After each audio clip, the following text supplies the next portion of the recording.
পরের খবরে 2017 থেকে 2022 টেটে প্রশ্নভুল মামলা, হাইকোর্টে স্বস্তি প্রাথমিক শিক্ষা পর্ষদের। 2017-2022 টেটে প্রশ্নভুল মামলা, হাইকোর্টে স্বস্তি প্রাথমিক শিক্ষা পর্ষদের। অর্ণব রয়েছে আরো বিস্তারিত জানাবে। অর্ণব, দেখো 2017 সালের 23টি এবং 2022 সালের 24টি মোট 47টি প্রশ্ন ভুল বলে মামলায় অভিযোগ ছিল। একাধিক মামলা ছিল এবং সেই সংক্রান্ত বিশেষজ্ঞ কমিটি কলকাতা হাইকোর্টই করে দিয়েছিল। সেই রিপোর্ট পেশ হয়েছিল আগের দিনই, আজকে তা সামনে আসে এবং সেখানে দেখা যায়, অর্থাৎ বিচারপতি বিশ্বজিৎ বসু সেই রিপোর্ট দেখে আদালতে জানান, যেমনটা বোর্ড আইনজীবীরাও জানায়, যে 2017 সালের একটি মাত্র প্রশ্ন ভুল রয়েছে। মূলত প্রশ্নের যে 4টি উত্তরের অপশন দেওয়া হয়েছিল পরিবেশ বিদ্যার, 4টি অপশনই সঠিক নয়, ভুল। এই রিপোর্ট দিয়েছে, অর্থাৎ 1 নম্বর করে যারা মামলাকারী বা প্রত্যেকই এই বিষয়টিতে পাওয়ার যোগ্য। যদিও টেট উত্তীর্ণ হওয়ার পর নিয়োগ প্রক্রিয়া পার্টিসিপেট অর্থাৎ অংশ নিতে হয়। এক্ষেত্রে 1 নম্বরে আমূল কোনো বদল ঘটবে না। হ্যাঁ, যাদের 1 নম্বর কম রয়েছে টেট উত্তীর্ণ হতে 2017 সালে, তাদের ক্ষেত্রে হয়তো টেট উত্তীর্ণ তারা হতে পারবে।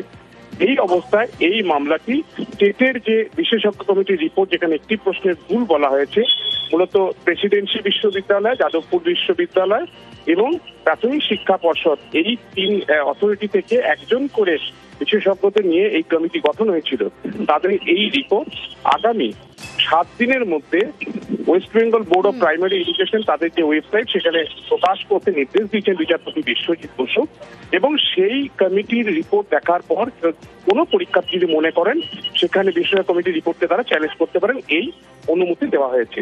অন্যদিকে 2022 সালের যে টেট, মনে রাখা ভালো, তৎকালীন বিচারপতি অভিজিৎ গঙ্গোপাধ্যায় এই 2022 সালে যখন টেট হচ্ছে, যখন নিয়োগ দুর্নীতি মামলা কার্যত মধ্য গগনে, সিবিআই এবং ইডি তাদের তদন্তের গিয়ার সর্বোচ্চ পর্যায়ে রেখেছে, সেই সময় 2022-এর টেট নিয়ে খোদ বিচারপতি অভিজিৎ গঙ্গোপাধ্যায় তিনি বোর্ডের ভূমিকার প্রশংসা করে বলেছিলেন, এবার একটা পরীক্ষা হচ্ছে, বোর্ড অন্তত ভালো পরীক্ষা নিয়েছে। সেই 2022 সালের টেটেও 24টি প্রশ্ন ভুল নিয়ে মামলা ছিল। সেক্ষেত্রে বিশেষজ্ঞ কমিটির রিপোর্ট, তৎকালীন বিচারপতি যা মন্তব্য, আজকে বিশেষজ্ঞ কমিটির রিপোর্ট যেটা পেশ হলো, তাতে মিলে গেল এবং 24টা প্রশ্ন ভুলের অভিযোগ থাকলেও একটি প্রশ্ন বা একটি প্রশ্নের উত্তরে কোনো ভুল নেই বলে বিশেষজ্ঞ কমিটির রিপোর্ট দিল। এক্ষেত্রে এই 2022-এর টেট নিয়ে আরো বড় স্বস্তি এই কারণে, কারণ মানিক ভট্টাচার্য প্রাথমিক শিক্ষা পর্ষদ থেকে ডিপার্ট হওয়ার পর বা আদালতের নির্দেশে বহিষ্কৃত হওয়ার পর, সেই জায়গায় নতুন যিনি সভাপতি হিসেবে বা প্রাইমারি বোর্ডের চেয়ারম্যান হিসেবে আসেন, নতুন যে কমিটি কাজ করছিল, তাদের প্রথম এই টেট যেটা 2022, সেটা কলকাতা হাইকোর্টে বিশেষজ্ঞ কমিটির রিপোর্ট পেশ হওয়ার পর একটা মান্যতা পেল, তাদের পক্ষে একটা বড় স্বস্তির দিন। তবে 2022-এর টেটে কোনো প্রশ্ন উত্তর ভুল না থাকলেও এই যে রিপোর্ট বিশেষজ্ঞ কমিটি, সেটা আগামী 2 দিনের মধ্যে বোর্ডের ওয়েবসাইটে প্রকাশ করতে হবে। সেক্ষেত্রে যদি কোনো পরীক্ষার্থী মনে করেন এই রিপোর্ট তাদের অনুকূলে হয়নি বা তাদের চ্যালেঞ্জ করার মতো সাবজেক্ট যেখানে লুকিয়ে রয়েছে, তারা মামলা করতে পারে। সব মিলিয়ে ইতিমধ্যেই একটা প্রাথমিক নিয়োগ প্রক্রিয়া শুরু হয়েছে।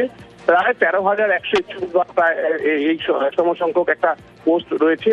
সেক্ষেত্রে এই প্রশ্নগুলির মামলা 17 এবং 22 টেট ঘিরে 47টা প্রশ্ন ভুলের অভিযোগ ছিল, সেখানে শুধুমাত্র একটি, তা 2017 সাল।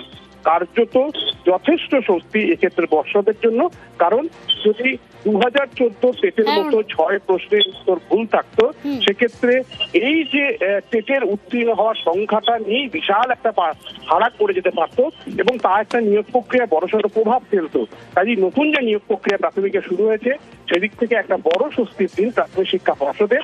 এবং তার থেকে আরো বেশি 2022-এর যে টেটের প্রক্রিয়া, সেটাতে বিশেষজ্ঞ কমিটির কোন রকম এখানে অনিয়ম খুঁজে না পাওয়া, কোনো প্রশ্ন ভুল বা উত্তর ভুল না পাওয়া, নতুন যে পর্ষদ পরিচালনা করছে যে কমিটি, তাদের জন্য একটা অবশ্যই স্বস্তির দিন, তা বলার অপেক্ষা রাখেন। বেশ।